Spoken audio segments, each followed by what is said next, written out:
નમસ્કાર. આપ સૌને મારા તરફથી હૃદયપૂર્વકની શુભકામનાઓ. લોકશાહીમાં ચૂંટણી છે એક પવિત્ર પર્વ છે અને આ પવિત્ર પર્વની આખરી ઉજવણી એટલે મતદાનનો દિવસ. આપ સૌને વિનંતી કરું છું કે આપનો મત એ અમૂલ્ય છે. આપ મતદાન જરૂર કરજો. ગરમી હશે, કદાચ લાઈનો હશે, અન્ય કામકાજ કદાચ છોડીને જવું પડશે તો પણ આપ જજો, કારણ કે આપણો મત એ બહુ કિંમતી છે. લોકશાહીમાં અપાયેલા મતો દ્વારા જ પ્રજાનો પ્રતિનિધિ એ સંસદ કે આપણી વિધાનસભામાં અવાજ બનતો હોય છે. આ સંસદની ચૂંટણી છે જે અતિ મહત્વની છે. રાષ્ટ્રના ઘડતર માટે આપણે શું, કોણ કેવું કરશે એનો નિર્ણય કરીએ છીએ. આપણા સૌના ભવિષ્ય, દેશના ભવિષ્ય માટે 5 વર્ષે એક વખત આવતી આ ચૂંટણી છે, એમાં આપ બધા જ મત દેવા પધારો એવી વિનંતી કરું છું. ગુજરાતી તો આપણો ત્રાજવામાં તોડનારો ગુજરાતી કહેવાય છે, ત્યારે લેખાજોખા પણ કરજો. આપને આ 10 વર્ષ જે સરકારે શાસન ચલાવ્યું છે એમણે કેટલીક ગેરંટીઓ આપી હતી, એ બાબતને જરા મસ્તિષ્ક પર પણ લેજો. કહ્યું હતું કાળું ધન આવશે, 15 લાખ મળશે.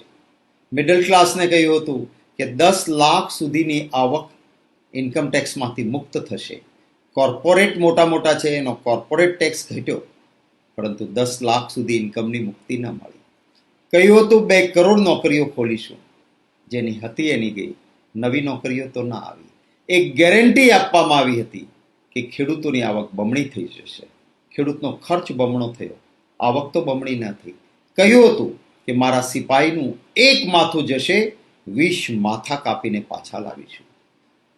ખૂબ દુઃખ સાથે, બદકિસ્મતી સાથે કહીએ કે આપણી બિહાર રેજિમેન્ટના 20 જવાનો ચાઇનાની બોર્ડર ઉપર શહીદ થયા, અને કોઈ ચીનાનો વાળ પણ આપણે વાંકો નથી કરી શક્યા. આ 10 વર્ષ દરમિયાન આતંકવાદ નાબૂદ નથી થયો. ખૂબ બધા લોકોએ આ 10 વર્ષમાં આતંકવાદના કારણે જીવ ગુમાવ્યો. હજી 2 દિવસ પહેલા જ જમ્મુ કાશ્મીરમાં એરફોર્સના એ જતા કાફલા પર હુમલો થયો, એક ઓફિસર શહીદ થયા, 4 જવાનો ઘાયલ થયા. આપને સૌને એક વિનંતી કરીશ કે યાદ કરજો, કહ્યું હતું કે મોંઘવારી નાબૂદ થશે, અને જ્યારે 400 રૂપિયાનો ગેસનો બાટલો કોંગ્રેસના શાસનમાં હતો ત્યારે રોડ પર હલ્લાબોલ થતું હતું કે બહોત હુઈ મહેંગાઈ કી માર પેટ્રોલ ડીઝલ માટે. આ 10 વર્ષ દરમિયાન એ 400નો ગેસનો બાટલો 1100 રૂપિયાએ પહોંચ્યો છે. પેટ્રોલ અને ડીઝલના ભાવમાં ખૂબ મોટો વધારો થયો. એ જરૂર આપને યાદ હશે. આપને એ પણ યાદ હશે કે કહ્યું હતું કે રૂપિયો મજબૂત હોવો જોઈએ ડોલરની સામે. રૂપિયા કમજોર હોતા હૈ, સમજો દિલ્હી की सरकार कमजोर है, प्रधानमंत्री कमजोर है. આજે રેકોર્ડ બ્રેક રૂપિયો કમજોર થયો, નબળો થયો ડોલરની સામે. આવા અનેક મુદ્દાઓ છે. જૂની અપાયેલી ગેરંટીઓ ફેલ છે, ત્યારે નવા વાયદાઓ પર વિશ્વાસ મૂકતા પહેલા દિલ પર જરા હાથ મૂકીને આપ પધારો એવી જરૂર વિનંતી કરીશ. કોંગ્રેસ પક્ષનો ઇતિહાસ છે, જ્યારે જ્યારે જે કહ્યું હતું એ કરીને આપ્યું છે. કહ્યું હતું કે શિક્ષણ ઉપરનો અધિકાર તો રાઇટ ટુ એજ્યુકેશન કરીને આપ્યો હતો. માણસને પેટનો ખાડો પૂરવા જમવા માટે તો જોઈએ જ, તો ફૂડ સિક્યુરિટી બિલ તો એ અમલ કરીને આપ્યું હતું. આદિવાસી ભાઈઓનો વન સંપત્તિ પર અધિકાર તો એક કાયદો બનાવીને આપ્યો હતો. કોંગ્રેસ સરકારે હંમેશા ચિંતા કરી હતી નાના માણસોની.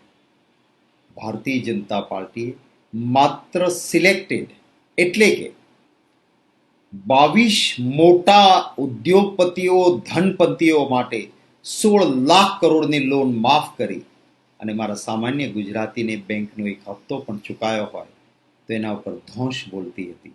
આ યાદ કરજો, આપ એવી વિનંતી કરું છું. જરૂર મતદાન કરજો. લોકશાહીમાં આપનો નિર્ણય સૌને માટે શિરોમાન્ય ગણાય છે. અમે પણ આપનો જે નિર્ણય હશે એને સ્વીકારીને આપના સાથેનો આ પ્રેમનો સંવાદ ચાલુ રાખીશું. આપ સૌને ખૂબ ખૂબ શુભકામનાઓ.